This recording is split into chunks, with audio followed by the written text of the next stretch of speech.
주님의 뜻이라면 무조건 순종합니다라는 제목 가지고 말씀을 전하도록 하겠습니다. 믿음은 들음에서 난다고 했습니다. 믿음은 들음에서 난다. 무엇을 듣느냐 보면 하나님의 말씀을 듣게 될 때 우리 안에 하나님을 향한 믿음이 들어온다라고 말씀했거든요.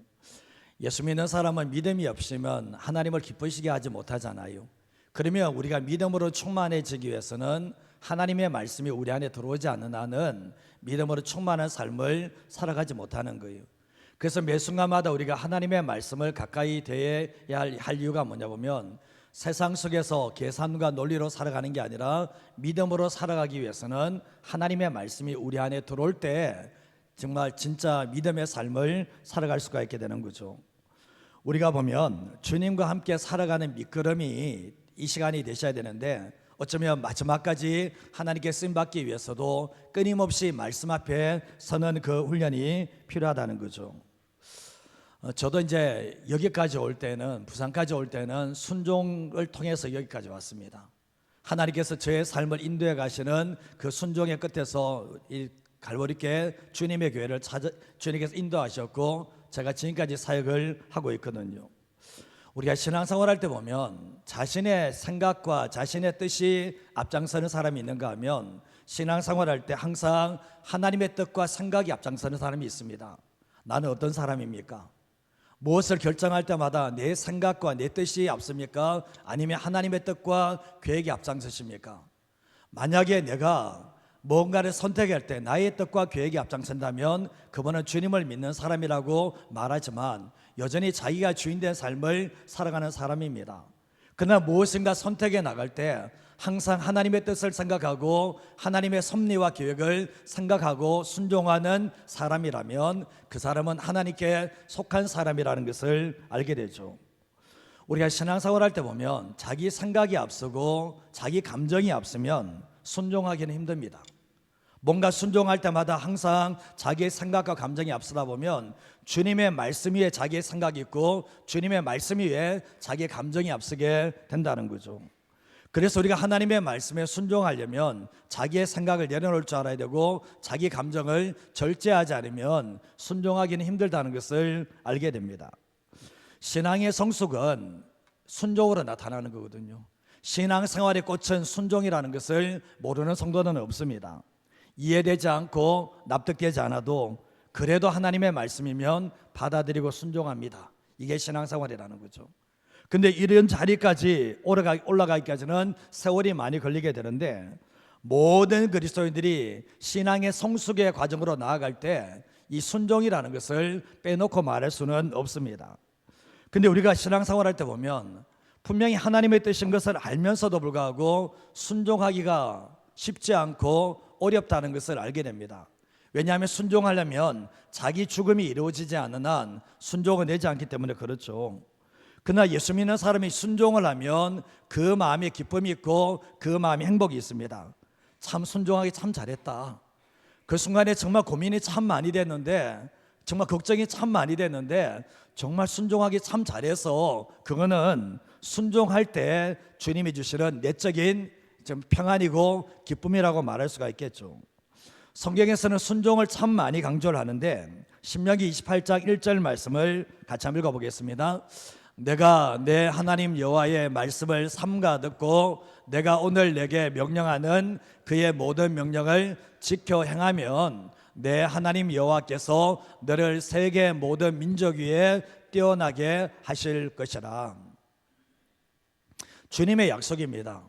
구약의 이스라엘 백성들에게만 약속한 게 아니라 오늘날 우리에게도 약속을 했는데 너가 하나님의 말씀을 삼가 듣고 그 말씀하는 것을 다 지켜 행하면 하나님께서 너를 세계 모든 민족 위에 뛰어나게 해주실 것이다 라고 말씀하는데 성경에 보면 하나님의 말씀 이해되지 않지만 납득되지 않지만 하나님의 말씀이라면 순종했던 사람들이 주님께서 탁월하게 하시고 세계 모든 민족에게 뛰어나게 하시는 하나님의 역사가 있게 되었던 거죠.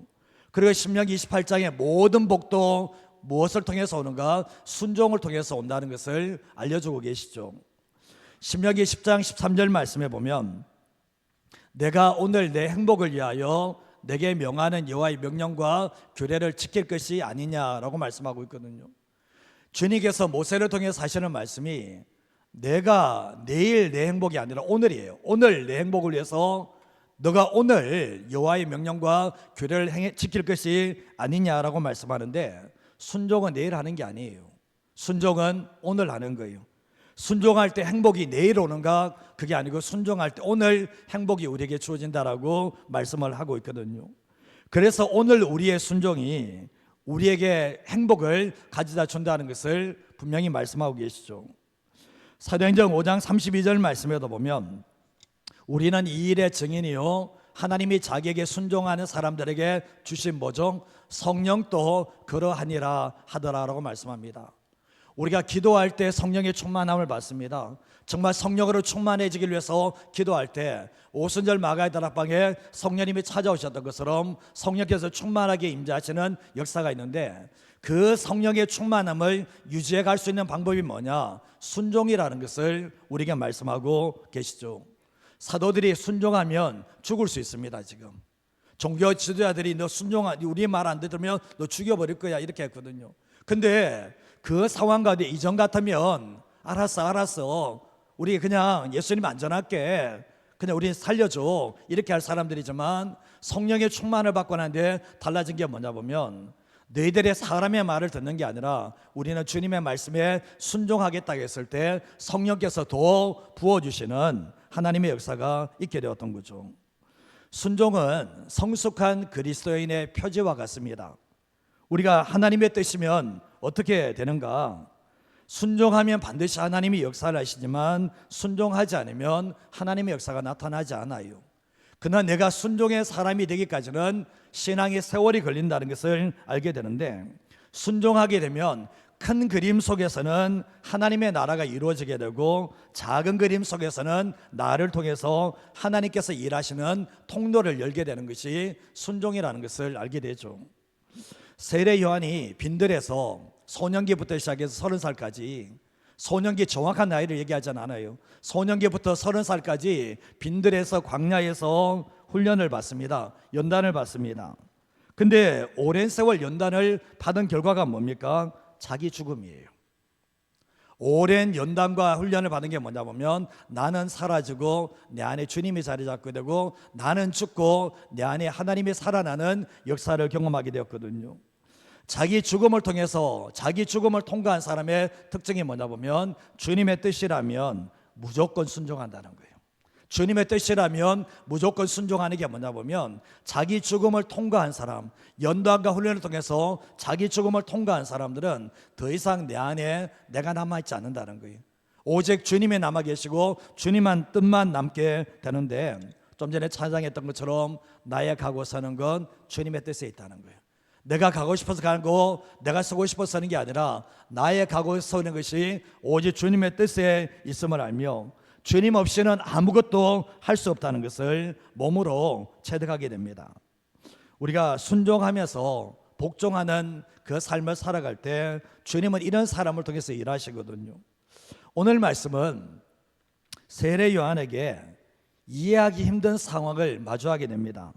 어떤 사건인지 아실 겁니다. 예수님께서 자신에게 찾아와서 내게 세례를 베풀어 달라고 예수님이 요청을 하는 장면이잖아요.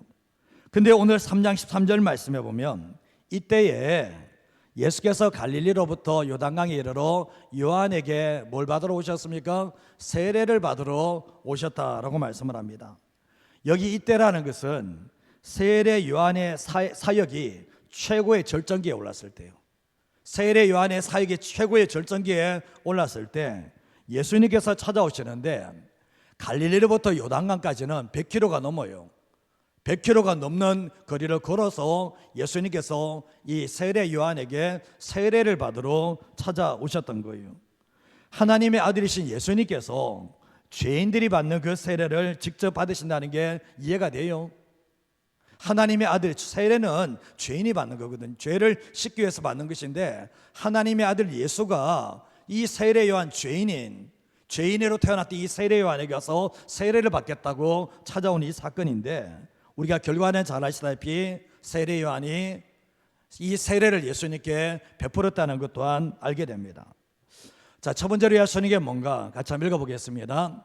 세례 요한처럼 머리로 이해되지 않아도 하나님의 뜻 앞에서는 내려놓고 순종합니다. 이게 신앙인 거예요. 내 머리로 다 이해돼서 순종할 것 같으면 언제 순종하시겠습니까? 우리의 평생 순종의 삶을 살 수 있겠습니까? 주님은 처음에는 머리로 이해할 수 있는 순종을 요구하시지만 신앙이 좀 지나다 보면, 신앙이 성숙하다 보면 이거 아무리 봐도 머리로 이해 안 되는 거야. 근데 주님이 하시는 말씀입니까? 먼저 순종을 해라. 주님이 말씀을 하고 계는 거예요. 우리가 잘 아시다시피 여리고성이 무너질 때 주님께서 하시는 말씀이 뭡니까? 정말 6일 동안 하루에 한 바퀴씩 돌아라. 7일째 7바퀴 돌고 소리 외쳐라. 이 여리고성이 무너질 거다. 이해가 됩니까? 이해 안 되죠. 그러나 뭐죠? 이해 안 돼도 순종하면 어떻게 됩니까? 하나님이 일하신다는 것을 보게 되는 거죠. 우리의 삶에 보면 하나님의 명백한 뜻을 알고도 순종하지 않을 수 있습니다. 하나님의 명백한 뜻임에도 불구하고 상황과 사람을 보면 순종하는 것이 아니라 불순종할 수도 있는 것이 우리의 모습이거든요. 예레미야 42장 1절에서 3절 말씀을 보시면 이에 모든 군대의 지휘관과 가레스의 아들 요하난과 호사야의 아들 여사냐와 백성의 낮은 자로부터 높은 자까지 다 이제 예레미야에게 나옵니다. 선지자 예레미야에게 뭐라고 하냐 보면 당신은 우리의 탄원을 듣고 이 남아있는 모든 사람을 위해서 당신의 하나님께, 나의 하나님도 아니고 당신의 하나님께 기도를 좀 해달라는 거예요. 당신이 보는 바와 같이 우리는 많은 사람 중에서 남은 적은 무리인데 3절 말씀에도 당신의 하나님 여호와께서 우리가 마땅히 갈 길과 할 일을 보이시기를 원합니다. 기도 좀 해주세요 하고 찾아오게 되었던 거죠. 근데 제가 기도의 11조 때 말씀을 드렸지만 유다 총독이 그다랴였는데 이 그다랴가 분별을 잘 못해요.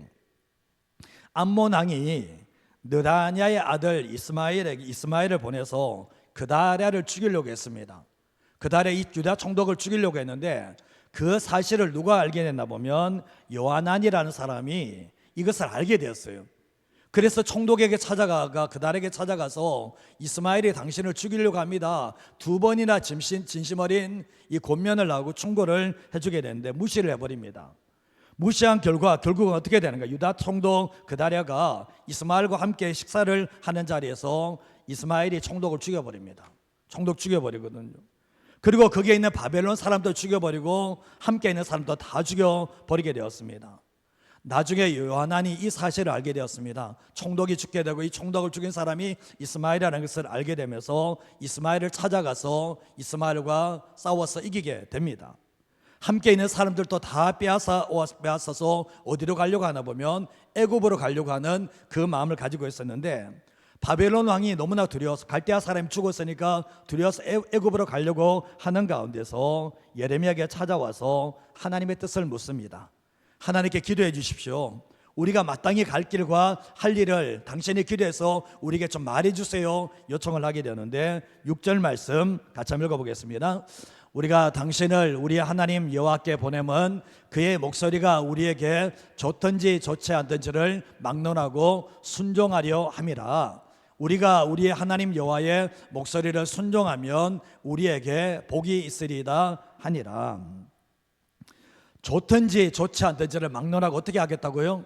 순종하겠다고 한 거예요. 이들이 와서 예레미야에게 찾아와서 당신의 목소리가, 하나님의 목소리가 우리에게 좋든지 나쁘든지 우리는 무조건 순종할 테니까 우리에게 좀 말씀 좀 해달라고 요청을 하게 됩니다. 그러면 나중에 하나님께서 이 예레미야가 10일 동안 기도하고 난 뒤에 하나님께서 애굽으로 내려가지 말고 이 땅에 머무르면 내가 복을 주겠다라고 말씀을 했는데 그 땅에 남았겠습니까? 애굽으로 내려갔겠습니까? 애굽으로 내려갔습니다. 분명히 하나님께서 예레미야에게 말씀하시고 10일 동안 기도해서 가르쳤는데 그 말씀을 무시하고 애굽으로 내려간 결과가 뭐냐 보면 저주를 받게 되는 일들이 있게 되었죠. 왜 내려갔을까 생각해보면 주변 사람들의 의견을 듣는 거예요. 주변 사람들의 의견을 듣고 현실적인 상황을 보니까 저 사람 말한 것이 거짓일 수 있겠다 생각하면서 하나님의 말씀에 불순종하게 되는데 이만큼 우리가 순종하는 것이 쉽지 않다라는 거예요. 하나님의 명백한 것이 있다 할지라도 사람이 두렵고 환경이 들어오면 하나님의 말씀을 저버리는 그런 행동을 할 수 있는 것이 우리의 모습이 될 수 있는 거예요.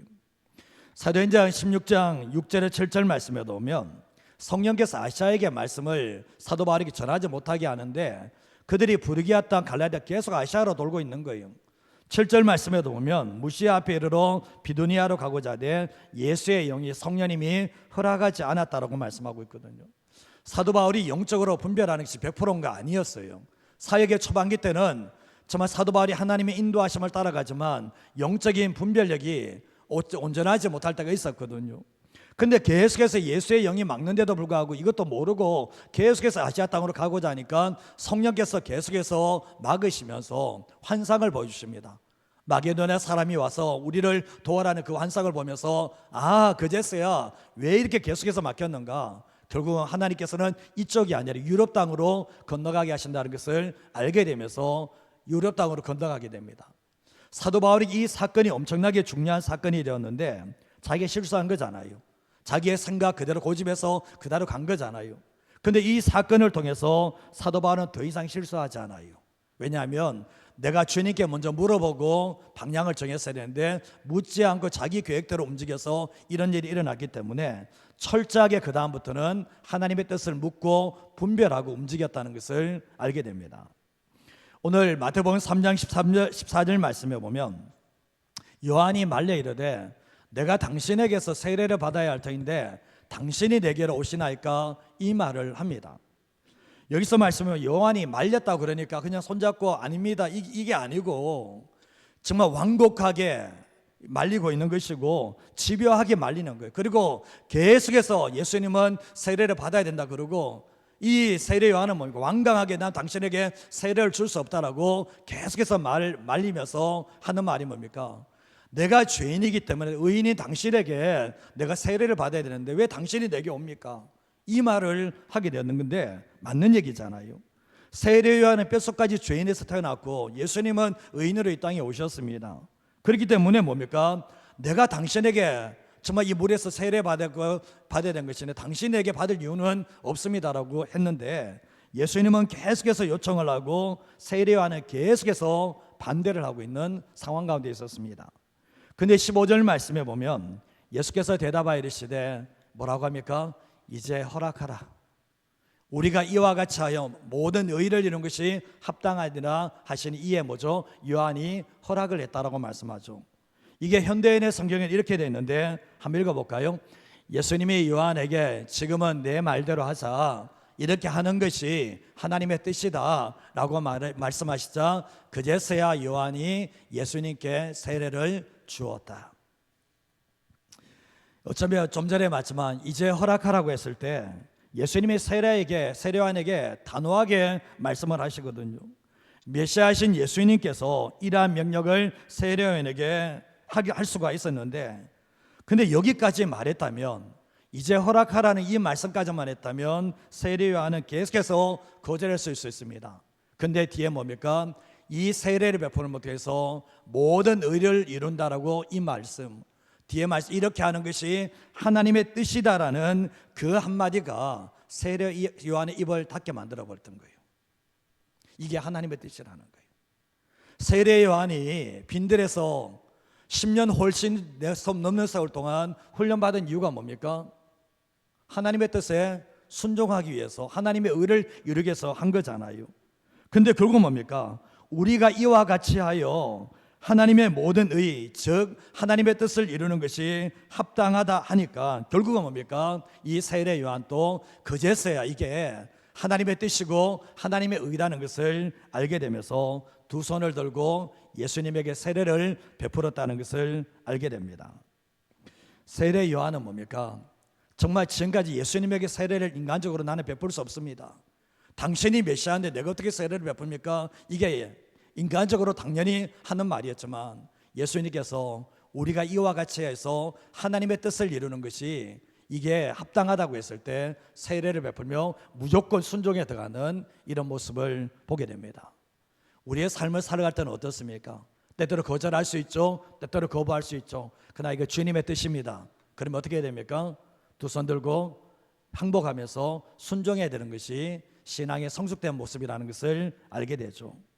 고린도서 1장 19절과 20절 말씀에도 보면, 뒤에 보면 하나님의 아들 예수 그리스도는 예하고 아니라 함이 되지 아니했으니 그에게는 뭐가 있습니까? 예만 있다는 거예요. 그러면서 20절 말씀에도 하나님의 약속은 얼마든지 그리스도 안에서 예가 되니 그런즉 그로 말미암아 우리가 어떻게 하여? 아멘하여 하나님께 영광을 돌리게 된다라고 말씀합니다. 예수님께서 하나님의 뜻에 대해서 아니오한 적이 있습니까? 예수님께서 하나님의 명령에 대해서 아니오라고 말한 적이 있습니까? 성경에 나옵니까? 하나님 아버지 그거 아니고요, 이거 이렇게 한 적이 있습니까? 좀 대답을 좀 해주세요. 있습니까? 없습니다. 하나님 아버지는 예수님께 말씀해, 예수님은 늘 예라고 말씀하셨거든요. 그래서 하나님의 약속은 그리스도 안에서 얼마든지 예가 되는데, 우리 또한 마찬가지 뭡니까? 아멘하여서 정말 하나님께 영광을 올리게 된다라고 말씀하는데, 우리의 삶을 살아갈 때도 인간의 생각이면, 사람의 권면이면 그 모르겠지만 하나님의 뜻이라면 아멘하여 순종하는 것이, 그게 하나님께 영광이 된다는 것을 잊어버리지 마시고 살아가시기를 주님의 이름으로 축복합니다. 그래서 기도할 때 고백하셔야 될 것이, 하나님의 뜻을 잘 분별하게 하시고 하나님의 뜻이라면 무조건 순종하겠습니다. 그게 바로 신앙인의 자세라는 것을 잊어버리지 마시고 살아가시기를 바랍니다. 두 번째로 하시는 게 뭔가 같이 한번 읽어보도록 하겠습니다. 순종은 하나님의 또 다른 역사를 이루어가는 출발점이 됩니다. 하나님의 또 다른 역사를 이루어가는 출발점이 되는데, 세례 요한의 순종은 주님이 가실 길을 예비하고 주님이 가시는 길을 곱게 하는 그 계기가 이 세례를 통해서 이루어졌다는 것을 알게 되는데, 마태복음 3장 16절에 17절 말씀에 보면 예수께서 세례를 받으시고, 세례를 받기 전입니까? 받고 후입니까? 세례를 받고 난 이후입니다. 받고 난 이후에 물에서 올라오시니까 어떻게 됩니까? 하늘이 열리고, 마가복음에서 하늘이 갈라지고, 정말 이렇게 하나님의 성령이 비둘기같이 내려 누구에 임합니까? 예수님 위에 임하게 됩니다. 그러고 난 뒤에 하늘로부터 소리가 나는데, 이것은 하나님의 음성입니다. 이는 내 사랑하는 아들이요 내 기뻐하는 자라는 그 음성이 들려지게 됩니다.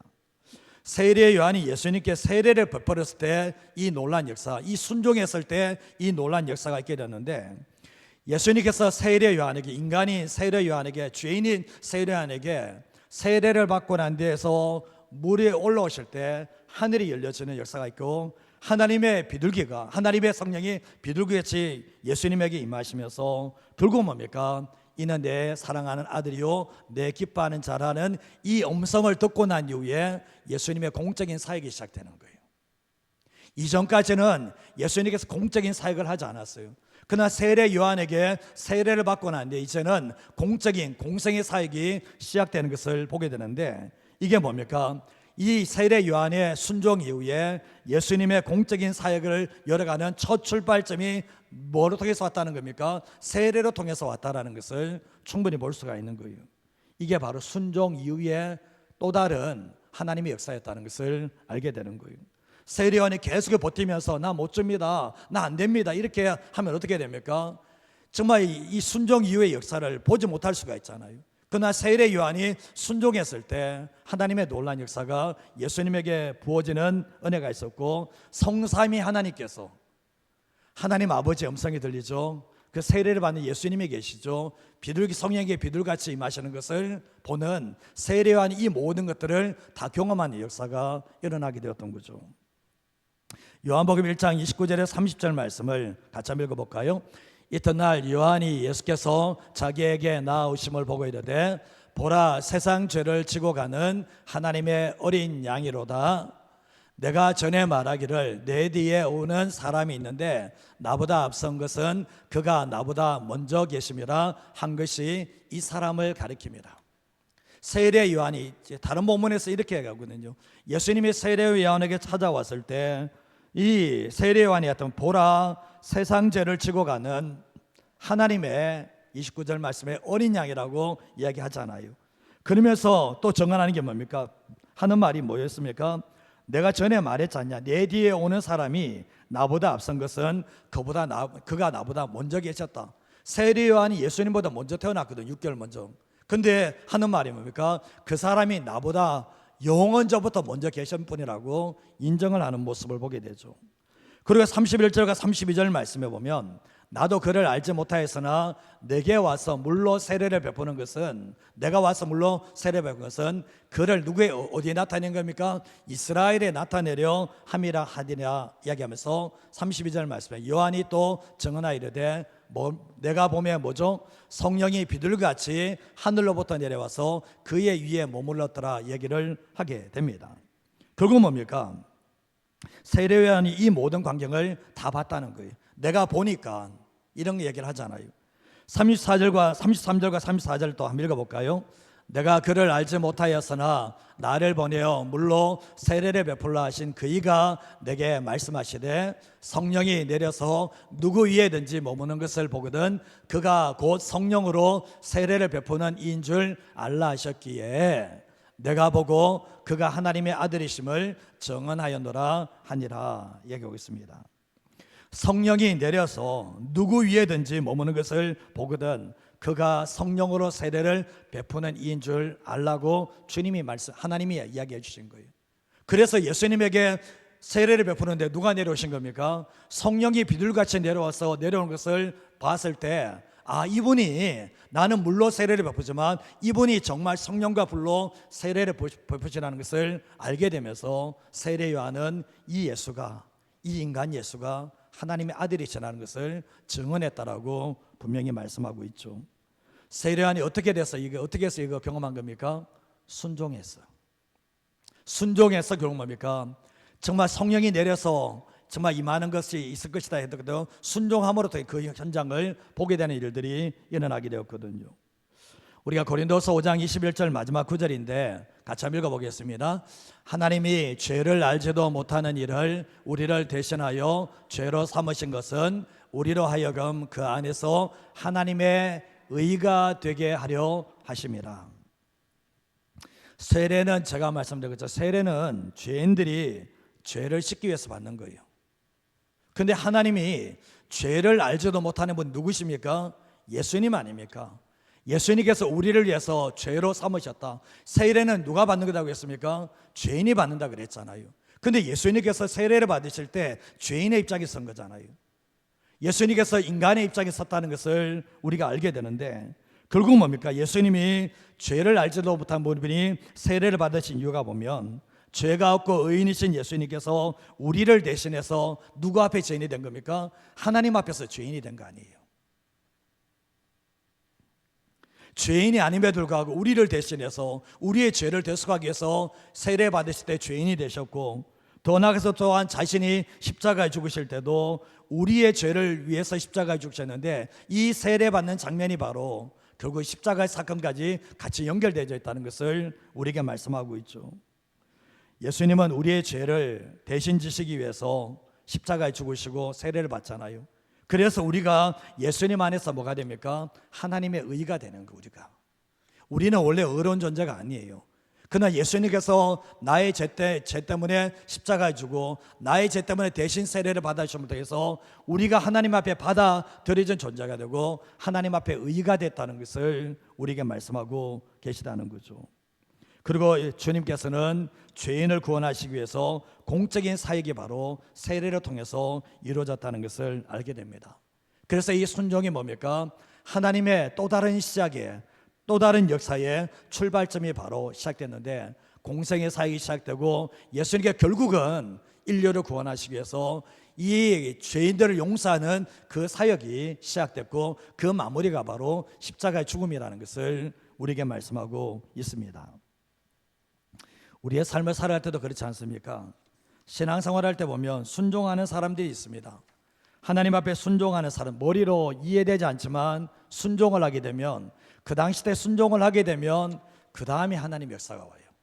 참 놀랍게도 보면 순종할 때는 이유를 잘 모르겠는데 순종하고 나면 순종 이후에 하나님의 새로운 역사가 열려진다는 거예요.